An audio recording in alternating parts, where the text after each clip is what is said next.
We continue our election coverage by meeting the candidates for Vanderburgh County Board of Commissioners.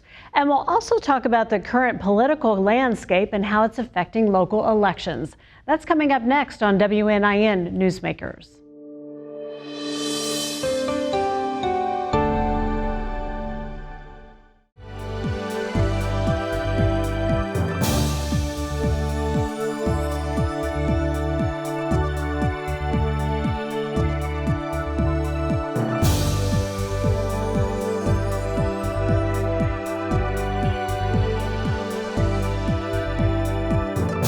Vanderburgh County Commissioner Jeff Hatfield has decided not to run for re-election, so there will be a new person on the Vanderburgh County Board of Commissioners next year.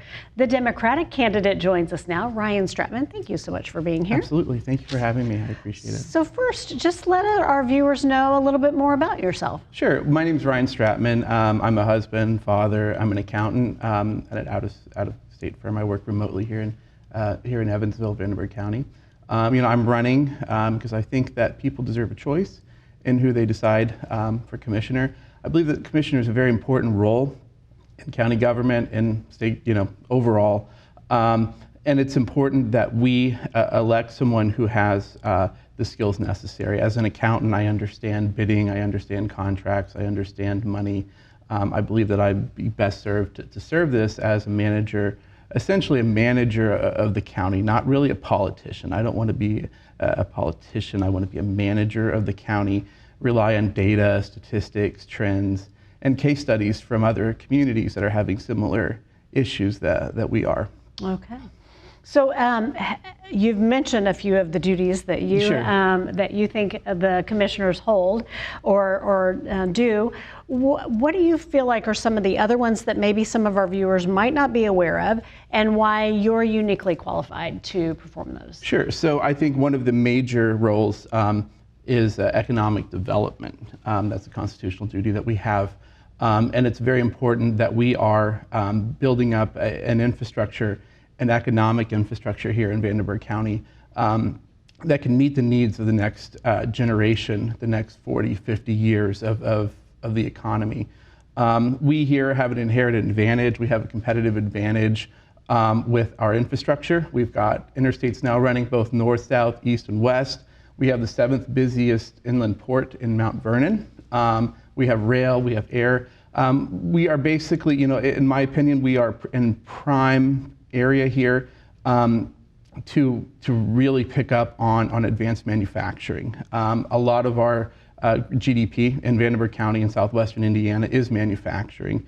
We have an economic ecosystem here that I believe can really flourish with advanced manufacturing. All right. So if you are elected, what would be maybe 2 or 3 of your top priorities, and how would you handle those? Sure. So one of the main roles of a commissioner is bidding on roads and fixing roads. The state of Indiana has increased our gas tax 3 times in the last half decade or so, and under the assumption that those are going to pay for roads. Now there's a comprehensive road score that the county engineer gives to each road, and it's aggregated together 1 to 10, 1 being a dirt road, 10 being brand new. In the last couple of years, we have slid down from into the 6s. We were into the 5s this year. So that would be a main priority of mine, is to get these county roads fixed, get the money in from the state. That's the issue. It's not really an issue of expenditures at the county level. It's an revenue issue. The state is not basically giving us enough money. Even though the state has $5 or $6 billion reserve, we're not getting the roads fixed. We're not, and not only is that dangerous because you have to swerve for potholes and then you have to do those things. It's expensive when you defer maintenance like that. When we defer maintenance on our roads, it becomes more and more expensive to fix them if we don't fix them at the right time. So that would be a #1 priority for me. Number 2. I have been going door to door and talking to people, and a lot of people are telling me, especially working families, are telling me that it's hard to get daycare here in Vanderburgh County. The average wait is about a year and a half. And sometimes, and more often, not I wouldn't say more often than not, but a lot of times, either you have to work a swing shift, you have to work part-time, or you have to quit your job completely. A lot of that is on women to do those kind of things. I would like to see a public-private partnership for childcare where we get business, non-for-profits, government together and figure out a vision for how we can address this issue. It's a very important issue, not only to me, but really to any parent or any grandparent that has to watch their grandchildren because the parents are going to work. But 90% of brain development occurs in the first 5 years. So early childhood education is critical, not only for us, but for the entire country. And we need to do a better job of addressing those issues. All right. So in the time that we have left, Sure. Is there anything else that you would like our viewers know about you and about your qualifications and where you stand on some of the issues? So there's been a lot of press about inclusion and diversity here in this race because of my opponent's stance on some issues. And I believe that any growing community needs to respect and appreciate inclusion, diversity, non-discriminatory practices. We cannot, as a community, grow if we are being held back by those kind of ideals. And then another issue for me is quality of life. Statistically speaking, the communities that have better quality of life, quality of place, really you see more growth in their economy, you see more growth in their population. We as a community need to get together and identify where we are lacking with our quality of life issues and address those. All right. Well, Ryan Stratman, thank you so very much for your time. Thank you. Appreciate it.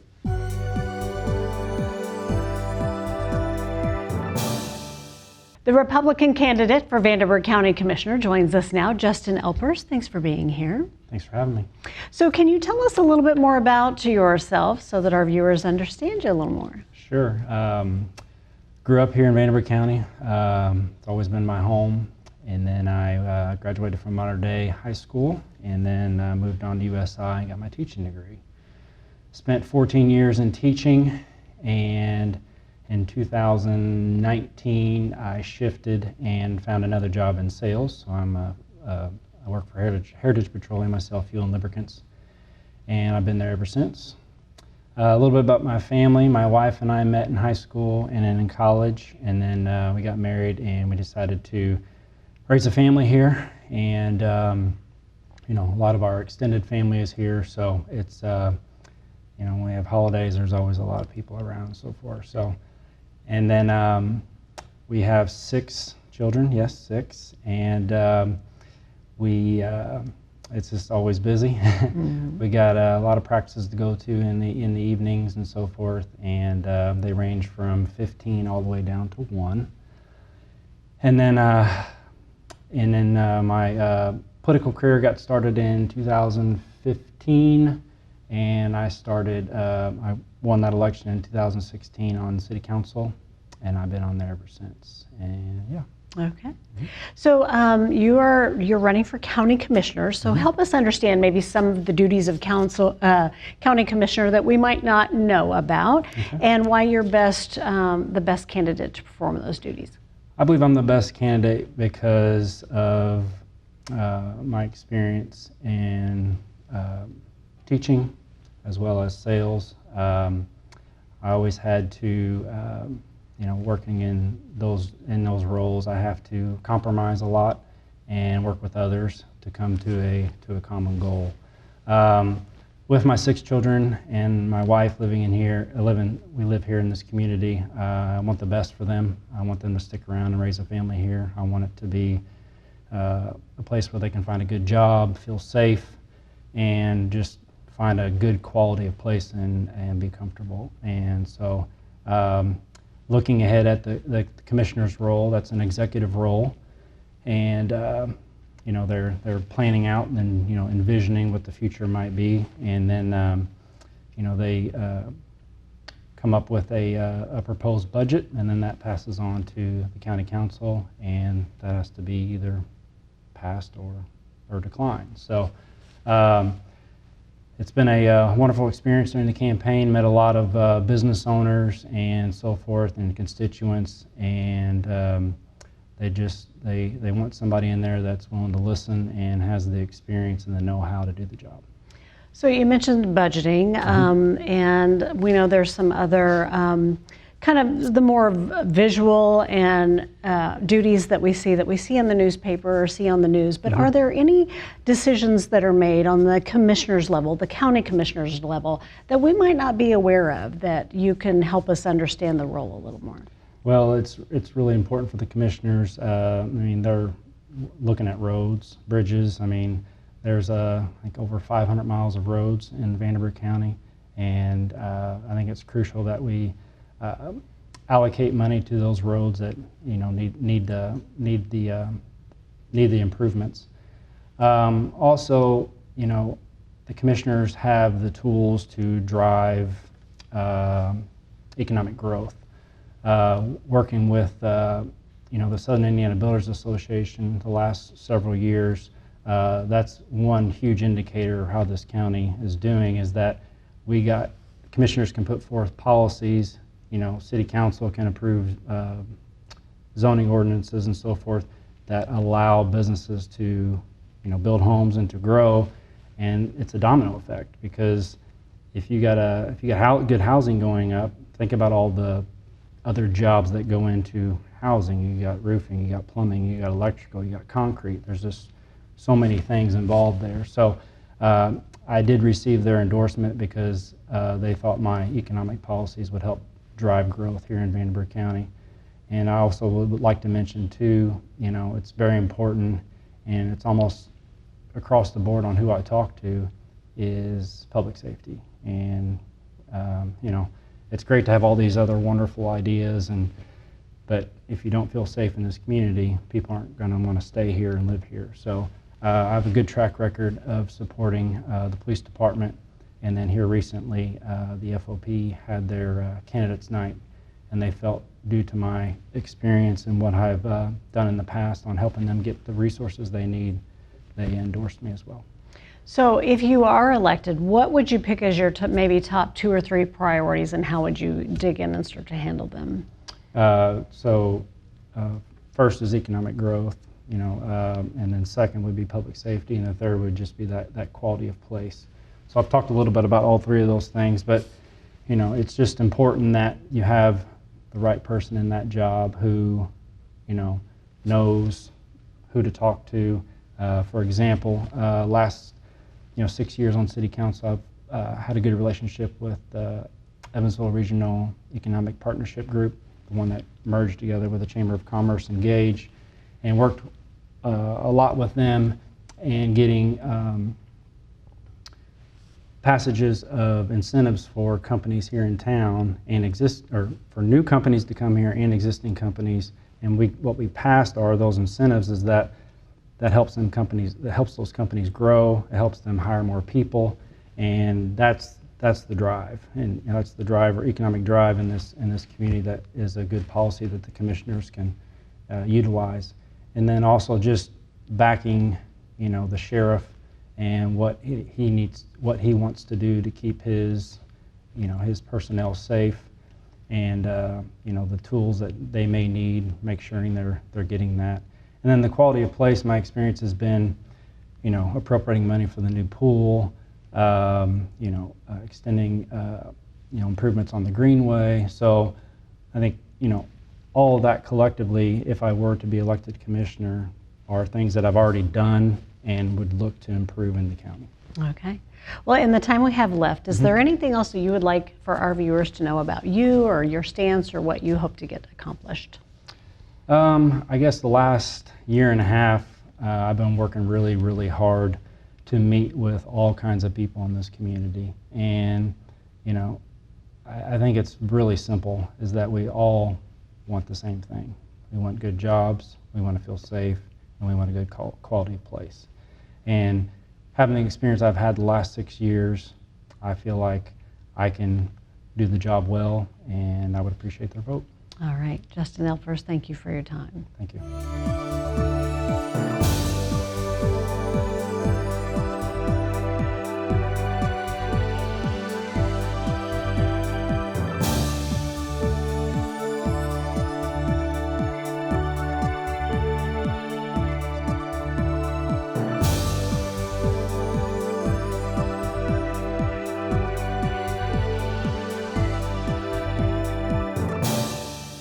Nationally, we're hearing a lot about the state of our democracy with claims of rampant voter fraud or that the U.S. is sliding into what some people say are extreme ideologies. So here to discuss how our democracy is holding up historically speaking, I should say, is Dr. Matthew Henke, an associate professor of political science at USI. Thank you so much for being here. Thank you for having me, Amy. Well, of course, like everything, we say that government is a democracy, but nothing's ever that simple, is it? It's quite a bit more complicated. Can you explain that? Well, America is not a true democracy, and that was designed on purpose, that the framers our founding fathers were afraid of a true democracy in terms of absolute rule by the majority. And so the framers put together what we call a republic, a carefully designed set of institutions that would check power on one another based upon a constitution. And the Constitution allowed for that check on power, preserving the majorities, but being responsive to those majorities, but not being captive to that. So you have majority rule, but you have the rights of those that are outside the majority. So that's why we have a system that checks power on one another. And even in a Congress, you have those that are in the opposition who aren't in the majority. They have their say too, and then they can moderate and check the power of the president and the judiciary. So we've done that in a carefully designed way that's held up for 240 years. In many ways, we call it representative democracy, but not a true direct democracy. So in your experience and in your studies, has there ever been a true democracy, as people say they want? And what would be the danger in that? Can you give us the danger would have, obviously, you saw some instances in ancient Greece of having democracies, but even Aristotle at his time said you have to be wary about true democracy. He considered that as sort of a deviant kind of political community organization. And so the framers knew that what they were up against. They did not want to have a tyranny of the majority, so they created a system of checks and balances where they would check the passions of the people in a carefully designed system. They were very suspicious of people and suspicious of having their voice, and so was trying to moderate a voice at the time that allowed for popular rule, but it allowed for more careful, deliberate rule. And that's why even at the time of our founding, the Senate wasn't popularly elected. It was elected by the state legislatures. And our president isn't technically elected by the people, or at least designed by the Constitution. We align our popular will with the Electoral College. And then the judiciary isn't chosen democratically. So we have undemocratic institutions, but in a representative form that enables the people to have a say in the process, and we've expanded that over time. So you've mentioned voters and the right to vote. There has been widespread discussion and debate about voter fraud and some potentially extreme views about whether there is voter fraud, whether our democracy is at risk. So explain a little bit more about that and how we can also start to kind of unravel what people might think is extreme views on one side or the other.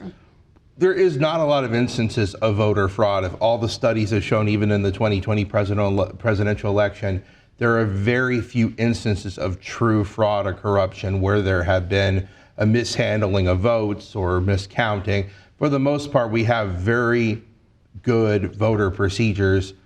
Now, voting is not on a national, it's done on a state and local level, and everybody in those situations are trying to make sure that every vote is counted. Now, what comes into question of late is our ability to make sure that happens. So we have Georgia passing a law that made a lot of people nervous in terms of putting in extra barriers or hoops to jump through to make sure people vote. And they would look at it and say, we're trying to wall out corruption. Others look at it as a suppression tactic, as you are denying my access to voting. We'll see how with Georgia, how some of that plays out, but that's been important because when those laws are passed, people responded by not participating in things that are happening in the state of Georgia. I think Texas had a walkout of the minority in their legislature in order to make a point about the voter law. So this begins, so if people have doubts about the integrity of the votes, that's going to extrapolate into their doubts about the entire system. Yes. And the studies have shown, and a lot of the evidence has looked that the voter and counting votes and the integrity of votes are intact, and there's very few irregularities every election cycle. Well, and some people have said that this is really creating these extreme ideologies or these extreme opinions. So how do we start to discuss the prevention of groupthink and kind of constantly looking for things that already support our view on things? And how do we start to create that dialogue and discourse again that really looks at things from all angles? One of the things that was a game changer is 25, 30 years ago, where we decided to deregulate a lot of the media and telecommunications at a time where we saw the proliferation of the internet and social media. So we have the rise of certain media, and it wasn't just that, but you saw the rise of groups like MSNBC, Fox, and other kinds of social media and internet outlets where you could silo opinions and viewpoints. And so we've seen the media grow and proliferate, if you will, where both sides, left and right, have their opinions, and they attract viewers that in many ways becomes echo chambers.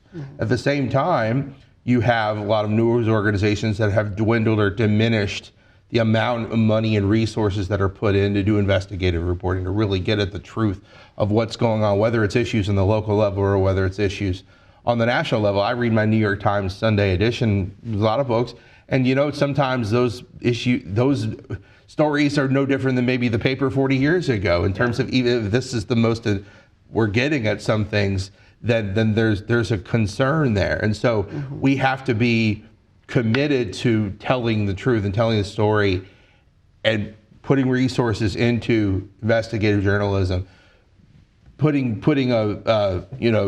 what I would call people power, getting people to go to vote. So how do we become more educated voters? And I know even locally, sometimes you see a person running for a specific position, and it's really hard to find out more about them, right? So how do we become more educated so we can make better decisions when we're at the voting? Well, as I was saying, obviously we have the media that we have now. I would encourage folks to look at an opposing viewpoint and understand that viewpoint almost as much as yours. So if you're a conservative, go on MSNBC, CNN, watch and read liberal-oriented viewpoints. Same thing with those that are liberal. Understand what they're saying on Fox News and some of the conservative is a way of understanding the other viewpoint that might enable you to better understand what we're dealing with. I always say that to students is sort of understand the opposing side as much, if not better, than your own. And then just being in tune with not giving up on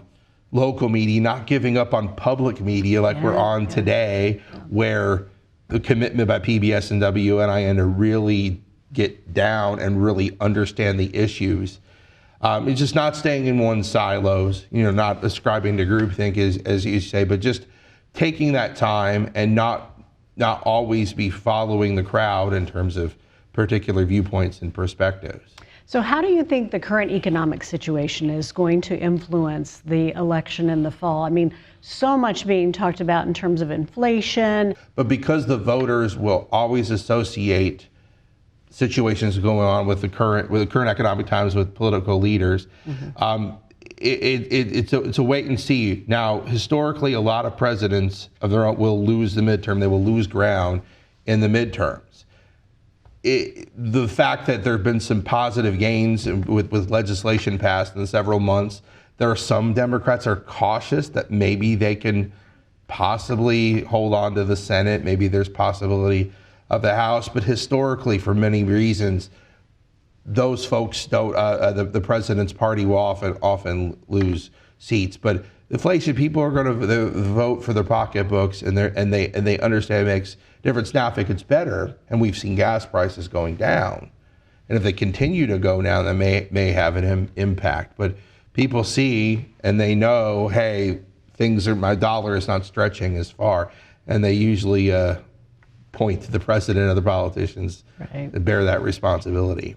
In the rest of the time that we've got, is there anything else that voters should consider whenever they head to the polls in November, what they should take in mind? I mean, they should take in mind that the president isn't responsible for everything, but understand that there are things that are getting better, that if COVID has been something that's a problem, it's getting better. We're responding well to the economy is always gonna turn around and rebound.